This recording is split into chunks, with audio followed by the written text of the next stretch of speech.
Abram as vossas Bíblias num texto que se encontra no Evangelho segundo Marcos, Evangelho de Cristo segundo Marcos, capítulo 16, versículo 7.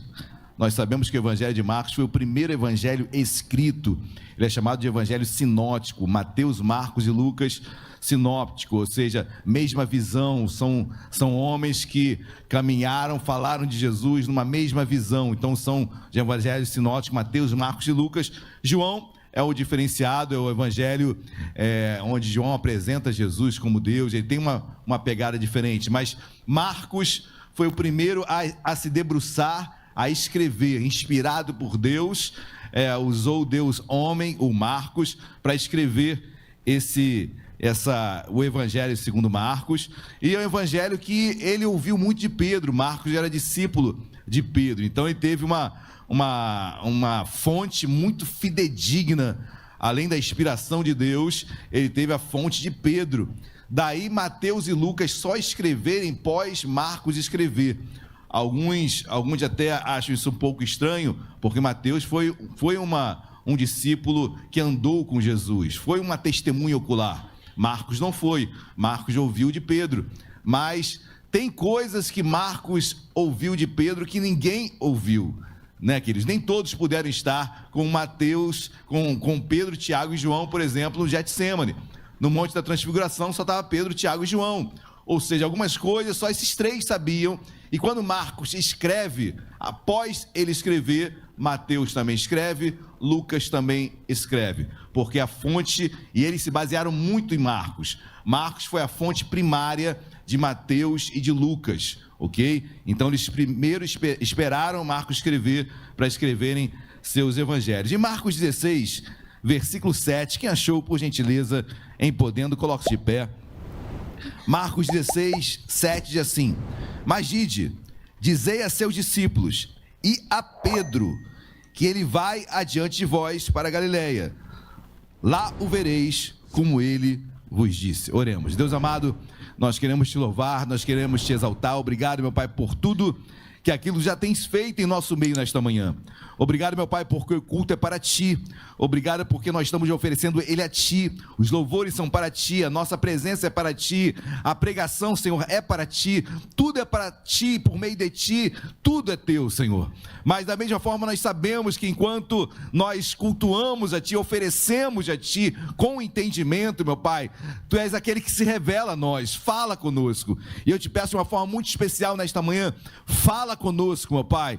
Deus nos cura, nos sara, porque temos desafios a serem enfrentados, meu Pai. E nós precisamos de cura nesta manhã. Nós precisamos ser renovados nesta manhã. Usa-me, Senhor, em nome de Jesus. Amém e amém. Podem se assentar, queridos. Marcos 16, versículo 7, é interessante que ele diz assim, versículo 7: mas ide, dizei a seus discípulos e a Pedro. Então, numa leitura primária, dá-se a entender que Pedro estava excluído da relação de discípulos, porque a Bíblia diz: mas ide, dissei a um anjo, os irmãos sabem no capítulo 16, um anjo que estava dentro do túmulo de Jesus. Então, as mulheres vão até lá e o anjo diz: olha, por que procuras? Olha, aí o anjo diz: mas ide e dizei a seus discípulos e a Pedro. Ou seja, Pedro, ele é deslocado ele não é inserido na classe de discípulos, porque Pedro, Deus sabia como estava o coração de Pedro. Deus sabia que Pedro precisava de uma atenção especial. Deus sabia que Pedro era um ícone entre os 12, era um homem muito especial, era um líder, melhor dizendo. Sempre quando você vai encontrar a relação dos 12 apóstolos, quem é o cabeça? É Pedro. Pedro encabeça toda a listagem dos apóstolos. Por quê? Porque ele era o líder. Ele era um líder nato, ele influenciava. Então, quando esse Pedro é colocado fora, como se estivesse fora da relação de discípulos, eu enxergo uma leitura em que Deus tinha algo a falar com Pedro de uma forma muito especial, como Ele quer falar conosco nesta manhã, amém? Para aquilo que Deus tinha para Pedro, Pedro precisava ser tratado. E é interessante que o versículo continua, que ele vai adiante de vós para quem está com Bíblia aí? Amém, amém. Bíblia física ou Bíblia celular? Tanto faz também, né, queridos? Mas eu sou da tradicional. Mas vai adiante para a Galileia. Lá o vereis. Vereis quem? Jesus. Como ele vos disse. É interessante que Jesus deu uma ordem para os seus discípulos, que pós a sua ressurreição, eles tinham que ir para a Galileia. Isso se choca a princípio com outro versículo que eu vou mencionar daqui a pouco, mas volte um pouquinho em Marcos ainda, capítulo 14, 28. Marcos 14, 28, olha o que Jesus diz. No versículo anterior que eu li, era o anjo que estava no túmulo vazio de Jesus e diz que Jesus estaria na Galileia. Mas olha o que diz agora Marcos 14, 28. Mas depois da minha ressurreição, irei adiante de vós para a...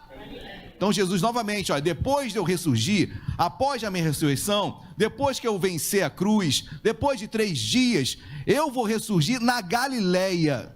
Eu quero que vocês estejam na Galileia, guarde isso. Eu quero que vocês estejam na Galileia, um pedido de Jesus para os seus discípulos. Agora vai lá em Lucas 24. E esse sim é um versículo que parece que, a princípio, quando lemos, poxa, existe alguma contradição aqui? E eu quero esclarecer essa contradição que não há. Lucas 24, perdão. Lucas 24, versículo 49. Quem achou, diga glória a Deus. Agora eu estou ouvindo assim uns barulhos de página de Bíblia. Ou barulho gostoso. Lucas 24, 49 diz assim, olha o que Jesus diz: eis que envio sobre vós a promessa de meu Pai, permanecei, pois, que é Jerusalém, até que do alto sejais revestidos de... Poxa, mas uma hora permanecer em Jerusalém, outra hora vai para Galileia, qual o certo? Então, queridos, é interessante porque são momentos diferentes, e não há contradição alguma nesse texto. É só nós continuarmos lendo. Jesus mandou permanecer em Jerusalém? Mandou permanecer. Mandou ir para Galileia? Sim, mandou ir para Galileia. Mas em que momento isso aconteceu? É importante nós acentuarmos isso, porque por vezes eu mesmo não tinha essa total compreensão depois de estar lendo o texto com mais calma. Olha o que diz o versículo 50. Versículo 50. Depois de Jesus no 49 prometer, ou melhor, exortar para permanecerem em Jerusalém, versículo 50. Então os levou para Betânia. Betânia era uma aldeiazinha bem próxima de Jerusalém, ou melhor, estava em Jerusalém. Então os levou para Betânia e, erguendo as mãos, aconteceu que enquanto os abençoava, ia se retirando deles, sendo levado para o... Então eles, adorando, voltando para Jerusalém, tomados de grande júbilo, e estavam sempre no templo, louvando a Deus. Quando isso aconteceu que Jesus foi assunto aos céus? Depois de 40 dias, no 40º dia pós sua ressurreição. Ou seja, é nesse 40º dia que ele diz, olha, permaneçam em Jerusalém. Mas antes os discípulos estavam na... Por que Galileia, queridos? Isso que eu quero, através do texto que eu vou ministrar hoje aqui, e o tema da mensagem é da Galileia a Jerusalém. Por que ir para Galileia antes de Jerusalém? Por que não enfrentar logo os problemas, como várias vezes eu já preguei? Olha, permaneça em Jerusalém, enfrente os problemas, enfrente os desafios. Jerusalém era um lugar de perseguição, os judeus estavam, ou melhor, os cristãos estavam sendo perseguidos e mortos. Todos aqueles que eram discípulos de Jesus estavam sendo mortos. Eles ficam um tempo no cenáculo, com as portas fechadas, tanto é que Jesus entra e passa pelas paredes, porque estava ali com o seu corpo ressurreto. Mas os discípulos estavam acuados, com medo em Jerusalém, estavam sendo perseguidos, e por vezes, quando lemos apenas o texto, permanecer em Jerusalém, dá um ensejo de encarar todos os problemas, e realmente eles seriam encarados. Pós-morte, 40 dias, Jesus passa 40 dias e 40 noites, pós-ressurreição, com seus discípulos, amém, queridos? E quando ele é assunto aos céus? No 40º dia. No 40º dia, ele é assunto aos céus, ele dá essa ordem: permaneça em Jerusalém. E logo em seguida, poucos dias depois, Pentecostes, batismo com o Espírito Santo, Atos capítulo 2. Ou seja, os versículos 50 a 53 de Lucas 24 estão em Atos capítulo 1. São os 40 dias. que Jesus passa com seus discípulos, resumidos aqui no versículo 50 a 53. Por isso que às vezes as pessoas, poxa pastor, mas Jesus mandou permanecer em Jerusalém, por que ele depois, ele fala também para ir para Galileia? São momentos diferentes, e são momentos importantíssimos, e eu quero ministrar nesta manhã a importância de ir para Galileia antes de Jerusalém. Não foi à toa que eles não foram diretamente, permaneceram diretamente em Jerusalém. Galileia fica ao norte de Israel, acima de Jerusalém. Então eles tiveram que caminhar até lá, tiveram que ir até a Galileia. Pule agora na sua Bíblia, vá lá no Evangelho de Cristo segundo João, e é o texto que eu quero discorrer nesta manhã. João capítulo 21, a partir do versículo 1, um texto muito conhecido, mas eu quero ministrar agora com esse entendimento do porquê de passar pela Galileia antes de ir para Jerusalém. Deus tinha um processo de cura a ser efetuado sobre os seus discípulos. Deus tinha um tratamento a ser feito com os seus discípulos para que eles enfrentassem todos os problemas que viriam em Jerusalém. Então assim somos nós, queridos. Agora, qual é a minha Jerusalém? Onde eu sou preparado para enfrentar a rua, para enfrentar o meu trabalho, para enfrentar a minha faculdade, para enfrentar as tentações? É fácil mandar para Jerusalém, mas Jesus tinha um cuidado tão grande com os seus discípulos, que olha, primeiro vamos para Galileia. Galileia foi onde eu os conheci, Galileia foi onde eu os preparei, Galileia foi onde eu fiz tantos milagres, Galileia foi o lugar onde eu passei tanto tempo com vocês. Galileia tem lembranças boas. Galileia lembra quantas coisas vocês renunciaram por mim. Na Galileia vocês deixaram de ser pescadores e passaram a buscar homens, pescar homens. Na Galileia foi um hospital. Na Galileia eu os tratei. Na Galileia eu transformei a vida de vocês. Eu sei que agora em Jerusalém está tudo conturbado, está tudo difícil. Vamos para Galileia, vamos sair desse tumulto, vamos voltar ao início, vamos recomeçar, vamos como se tivesse tudo do zero. Eu quero tratá-los na Galileia, porque é certo que daqui a 40 dias vocês retornarão para Jerusalém, e vai ser muito difícil Jerusalém.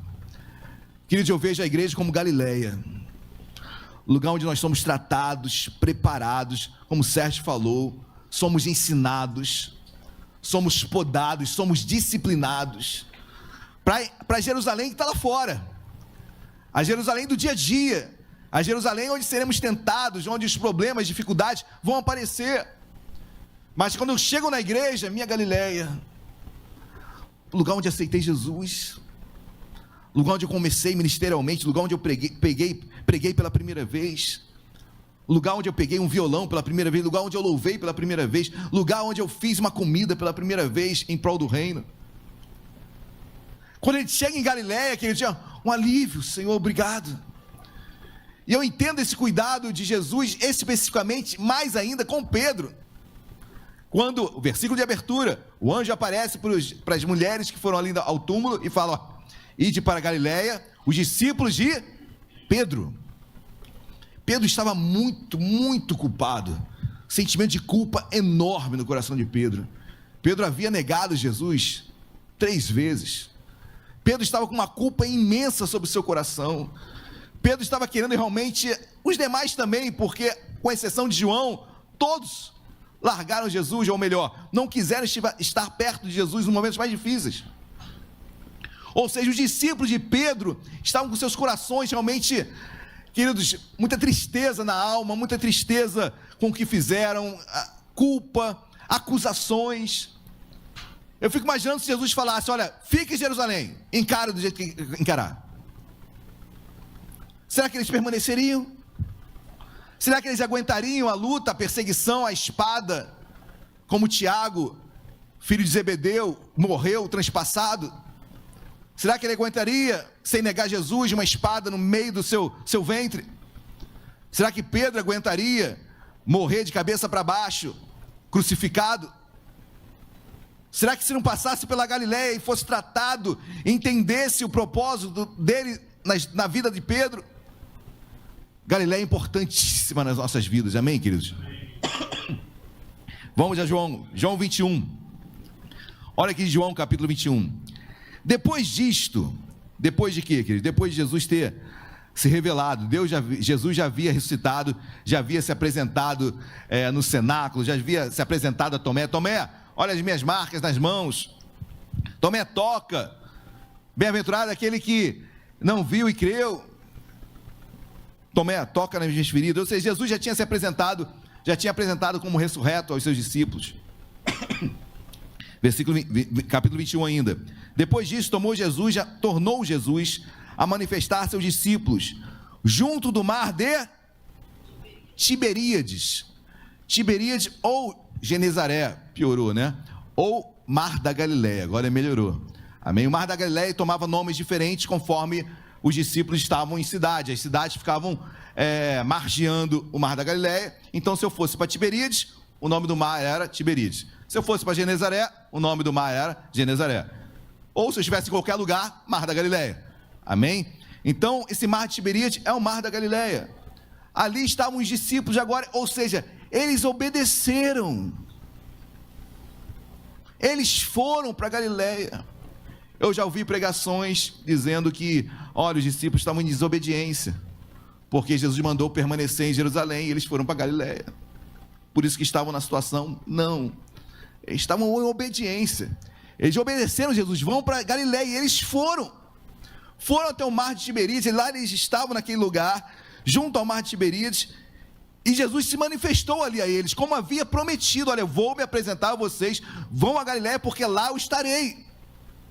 Eu quero tratar o coração de vocês. Jesus nos trouxe hoje aqui, porque aqui é a nossa Galileia. Talvez você tenha um desafio, e que você nem sabe, na segunda-feira, e esse preparo é fundamental para a tua vida. Esse se encher do Espírito para encarar as diversidades que vão surgir e surgirão. Galileia é fundamental. Amém, queridos? Glória a Deus. Depois disso, tornou Jesus a manifestar seus discípulos junto ao mar de Tiberíades. E foi assim que se manifestou. Versículo 3. Disse-lhes: vão pescar. Aqui denota como Pedro estava, né, queridos? Pedro obedeceu indo para Galileia? Obedeceu. Só que, em vez de procurar, esperar, encontrar Jesus, ser ministrado, entender tudo o que estava acontecendo, Pedro decidiu voltar a fazer tudo o que ele fazia antes. Vou voltar a ser pescador. Isso denota o coração dele como estava. Olha, eu desisto. Eu fracassei como discípulo. Eu neguei Jesus. Eu não sou digno de caminhar, eu não sou digno de ser chamado discípulo, eu pequei. E mais, Jesus viu a hora que ele olhou nos meus olhos, na hora que eu o neguei. Jesus olha para Pedro no exato momento que ele o nega. Olhar de amor, sem dúvida, mas em Pedro uma culpa imensa. Eu o neguei. E a primeira coisa que eles fazem quando ele chega na Galileia: vou pescar. Olha, acabou minha história. Queridos, às vezes erramos e falhamos com tantas coisas, pecamos, nos desviamos, caímos, e às vezes achamos que não somos mais dignos, que não podemos mais caminhar com Deus, que Deus se esqueceu de nós. Mas aqui é Galileia. Ali era Galileia, era lugar onde Jesus queria trazer memória deles, o quanto ele se doou por eles, e o quanto ele amava cada um deles, e quanto permanecia amando. Lugar onde Jesus falou: olha, vão para lá, porque lá eu estarei. E onde Jesus está, que os milagres acontecem. Galileia é lugar de restauração. Se você entrou aqui nesta manhã triste por algo que você cometeu, algo que você errou, algo que você deixou de fazer, algo que você se omitiu, algo que você realmente se desviou, ou você está desviado, ou você está desanimado, Galileia é lugar de recomeço. Amém? Ali Jesus estava. E quando Pedro fala: vou pescar, além de denotar todo o seu afastamento de Deus, toda essa decepção consigo mesmo, olha o que diz logo em seguida: disse-lhe Simão Pedro: vou pescar. Disseram-lhes outros: também nós vamos contigo.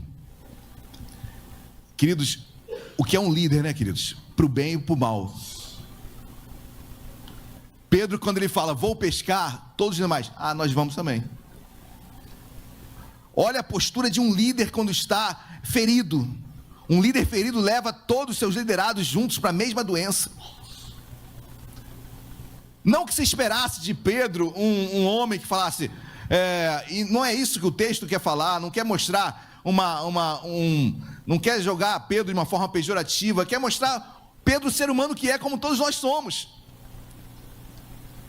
Mas a atitude de Pedro de se afastar e de realmente desistir do ministério que Deus tinha para a vida dele, e talvez você esteja aqui com um chamado, com o ministério, o missionário já falou sobre isso, um chamado, um ministério, e você não precisa ser chamado por um pastor ou por alguém. Deus te chamou, Deus tem isso no seu coração, Deus já colocou isso na sua mente, no seu coração. Se voluntarie, ou melhor, se coloque. No reino de Deus não há voluntariado, não há voluntariado, nós somos servos. O voluntário acha que está fazendo favor. Você não está fazendo favor nenhum em trabalhar na obra, você não faz favor nenhum para mim, nenhum mesmo, queridos, amém? Nós servimos a Deus, a Deus. Se vocês colocarem essa questão para mim, vocês vão se frustrar, mas nós servimos a Deus, por isso fazemos com excelência, porque é para Deus, amém? E Pedro, ao se deslocar, ao desistir do seu chamado, os outros o seguem, queridos, e os demais, todos os outros vão também pescar, porque se meu líder não quer, eu também não quero. E eles sentiram, abateram-se e assim foram pescar. Finalzinho do versículo 3. Saíram e entraram no barco, e naquela noite nada pescaram, nada apanharam. Queridos, não vale a pena sair da presença de Deus. Você não vai conquistar nada.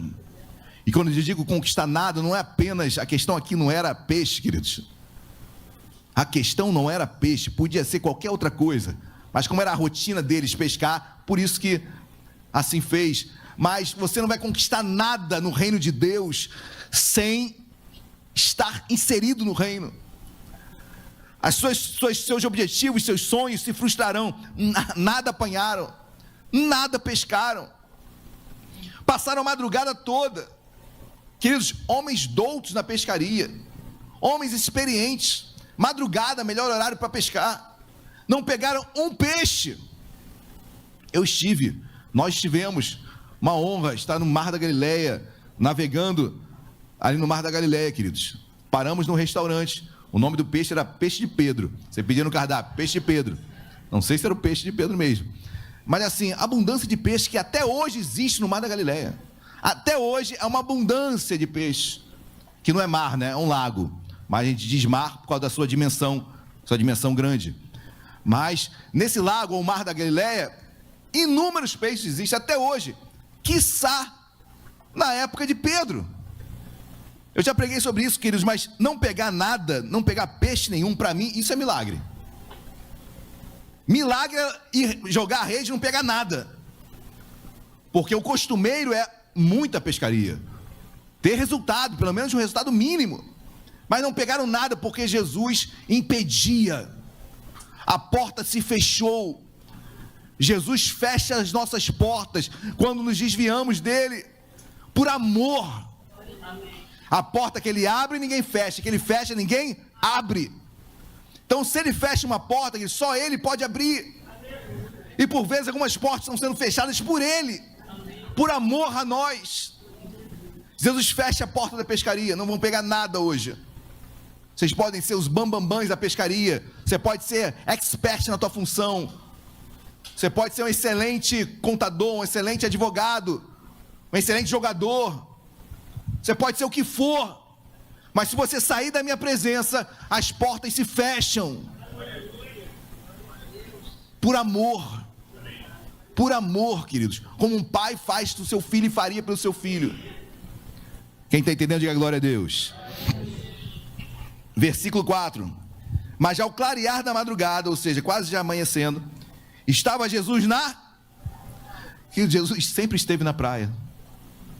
Jesus estava lá. Jesus já está aqui, tranquilão. Vou fechar a porta, eles vão me encontrar. Eu amo esses 11, né? Porque Judas havia se suicidado. Eu amo esses 11. Jesus já estava esperando-os.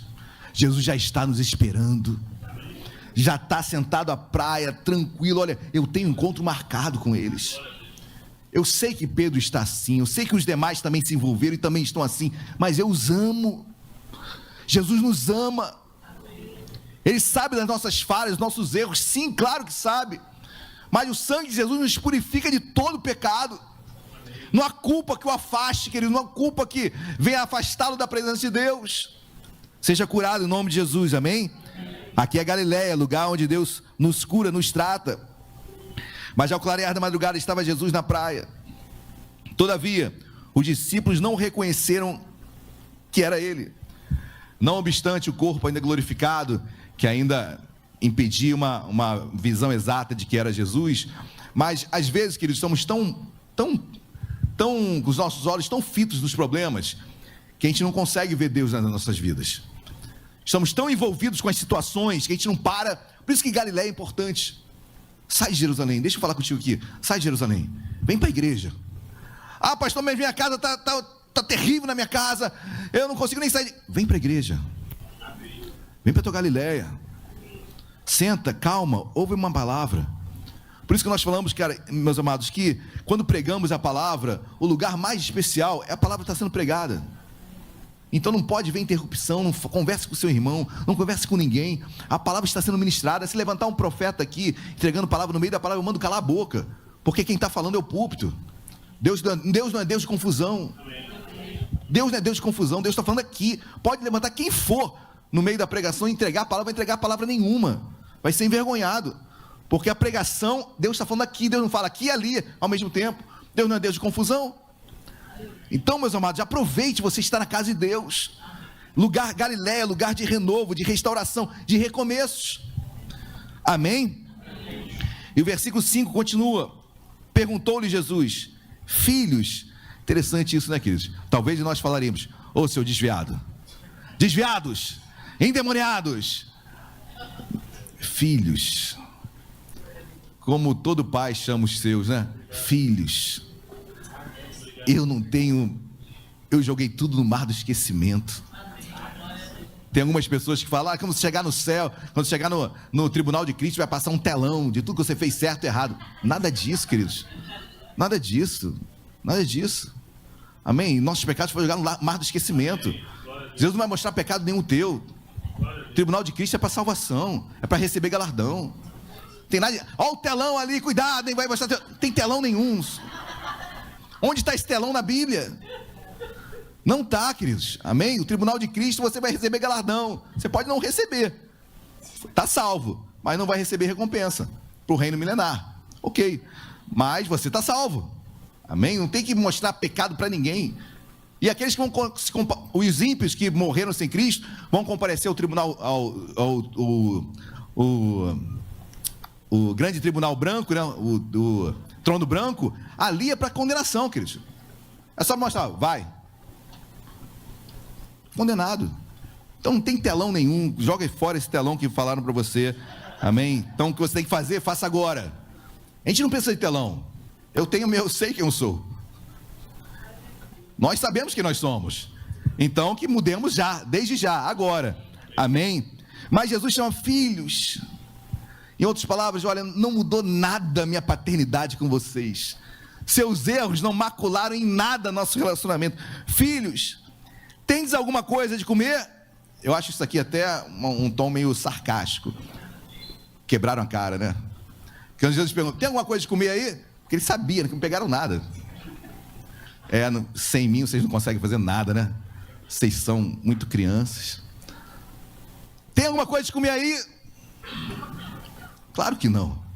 Vocês não me chamaram. Vocês se ausentaram de mim. Vocês foram pescar sem me chamar. Eu não posso. Ou seja, Jesus começando o diálogo, ao mesmo tempo falando, olha, deixando bem claro, a contrário senso, olha, é por isso que vocês não apanharam nada. É por isso que vocês não têm o que comer. Porque eu fechei a porta. Amém, igreja? Glória a Deus. Perguntou-lhe Jesus: filhos, tendes alguma coisa de comer? Responderam-lhe: não. Eles também bem monossilábicos, né? Não, não. Deviam estar tão preocupados, né, com a situação, sem comida. Não. Versículo 6. Então lhes disse: lançai a rede à direita do barco e achareis. Obviamente a gente se lembra de várias passagens bíblicas que Jesus falou a mesma coisa, né, queridos? Como é bom estar em Galileia. Na Galileia nossas memórias são reavivadas. Na Galileia nós encontramos palavras que vão nos abençoar. Na Galileia nós sabemos de onde nós saímos, de quem nos tornamos. Na Galileia, essa palavra, essa frase, olha, lança a tua rede, barco à direita e achareis, essa palavra é conhecida. Na Galileia você recebe um abraço do teu irmão. Na Galileia você vê um irmão que começou há pouco tempo e está com tanta intimidade com Deus e você parou. Na Galileia você vê: poxa, eu poderia estar muito além, eu poderia estar fazendo muito mais. É na Galileia. Na Galileia nós somos tratados. Na Galileia é lugar de recomeço. Amém, meus amados? Glória a Deus. Pedro todo quebrado, todo cheio de feridas, assim como os demais discípulos. Jesus fala: lança a rede à direita do barco e achareis. Assim fizeram, e já não podiam puxar a rede, tão grande era a quantidade de peixes. Queridos, vale a pena ser preparado na Galileia.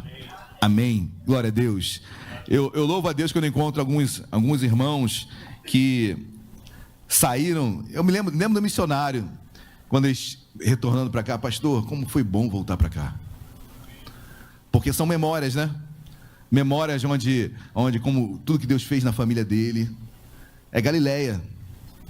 Então, retornar para lugares onde você foi tocado, foi abençoado, é renovador.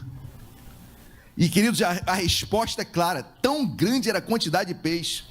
Deus deu em abundância, mais do que eles precisavam, imaginavam. Deus deu. Deus tem isso para nós, em nome de Jesus, amém? Mas tem que passar pela Galileia. Versículo 7.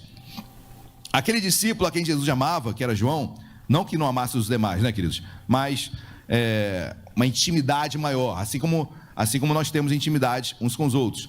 Aquele discípulo a quem Jesus amava disse a Pedro: é o Senhor, Simão Pedro. Ouvindo que era o Senhor, cingiu-se com a veste, porque se havia despido, e lançou-se ao... Queridos, quando Pedro sabe que era o Senhor, quando João fala: Pedro, é Jesus, Pedro coloca uma veste e pula no mar. Ele não quer esperar o barco chegar à margem para encontrar Jesus. Ele se antecipa, ele pula, vai nadando a nado para encontrar Jesus. Tamanha era a alegria, a felicidade daquele homem que algumas horas antes havia desistido de tudo, queridos. Mas na Galileia é lugar de recomeço. É lugar de amor, lugar de pai, lugar de filhos. E Pedro se sente ali amado novamente. Pedro se sente ainda prestigiado. Pedro se sente importante. Pedro se sente notável. Pedro, aquele que estava se escondendo e se autoculpando, se sente importante novamente. Pô, Jesus está aqui. Ele marcou que estaria na Galileia e ele cumpriu. E ele está na praia me esperando. É isso mesmo. Isso é Galileia. Amém, queridos? Glória a Deus. Versículo de número 8. Mas os outros discípulos vieram no barquinho, puxando a rede com os peixes, porque não estavam distantes da terra, senão quase 200 côvados. Ao saírem em terra, viram ali umas brasas, e em cima peixe, e havia também pão. Vou repetir. Ao saírem em terra, viram ali umas brasas, e em cima peixes, e havia também... Quem estava comendo ali aquele peixinho e pão? Jesus, queridos. Tranquilão na praia. Tinha marcado um horário com eles. Estava comendo peixinho, um churrasco na brasa, ali o peixinho na brasa, tranquilo, um pãozinho. Agora, a pergunta é: peixe até tem no mar, talvez Jesus tenha pescado. E pão, queridos? Lembra de Satanás, quando em Mateus capítulo 4, ele tenta Jesus? Se és filho de Deus, transforma essas pedras em... Jesus podia transformar a pedra em pão? Talvez ele tenha transformado aqui. Talvez. Tá bom? Talvez. Mas não é Satanás que vai mandar eu transformar a pedra em pão. Jesus transforma o que ele quiser. Amém? Faz o que ele quiser. Talvez o pão aqui, a sua origem tenha sido uma pedrinha. E Jesus transformou em pão. Não importa, queridos. Isso é conjectura minha, tá bom? Mas o importante é que Jesus estava comendo o seu pão, o seu peixe. Qual foi a pergunta que ele fez nos versículos anteriores? Tem alguma coisa de comer aqui? Porque eu já comi. Eu estou bem. Eu estou bem com o Pai. A questão são vocês. Jesus não queria comer nada, ele já comeu. Já estava saciado. Mas ele queria deixar bem claro, olha, sem mim nada podeis fazer. Amém, igreja? Glória a Deus. Aí o versículo 11. Simão Pedro entrou no barco e arrastou a rede para a terra, cheia de 153 peixes grandes. Sabe o que quer dizer o número 153? Quem sabe o que quer dizer o número 153? Também não sei não, queridos. Não sei nada sobre o número 153. 153 grandes peixes. E não obstante serem tantos, a rede não se rompeu. Nada se rompeu, queridos. Tudo ali tinha um propósito. Amém? Eu quero profetizar na sua vida. Não vai se romper. O que Deus tem para a sua vida vai se cumprir. Em nome de Jesus. Galileia é lugar de recomeço, de renovo na sua vida. Versículo 12. Disse-lhe Jesus: vinde, comei. Nenhum dos discípulos ousava perguntar-lhe: quem és tu? Porque sabiam que era o Senhor. Amém, queridos? Eu quero encerrar aqui essa ministração nessa frase linda. Nada perguntaram mais os discípulos, porque sabiam quem era o Senhor. Em outras palavras, agora eu posso ir para Jerusalém. Eu sei quem é o meu Senhor. Eu sei que o meu Redentor vive e há de se levantar dentre os mortos. Eu sei que eu posso ir para Jerusalém, posso enfrentar o que for e Deus vai estar comigo. Eu sei que é fiel. Amém, queridos? Vamos colocar de pé. Deus é fiel. Galileia é lugar de recompensa, lugar de renovo, melhor dizendo, de recomeço.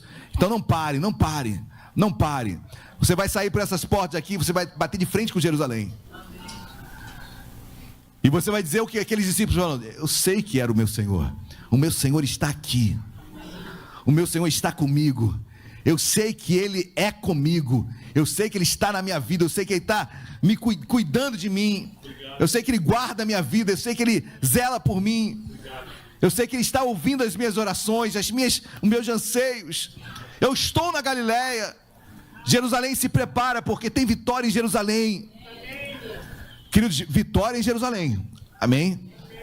Vitória em Jerusalém, guerra em Jerusalém, transformação em Jerusalém. Aqui você está sendo preparado. Aqui você conhece realmente Jesus é o Senhor. Ele está comigo. Ele me renova nesta manhã. Ele me restaura nesta manhã. Ele é fiel e Ele é bom sobre a minha vida. Amém?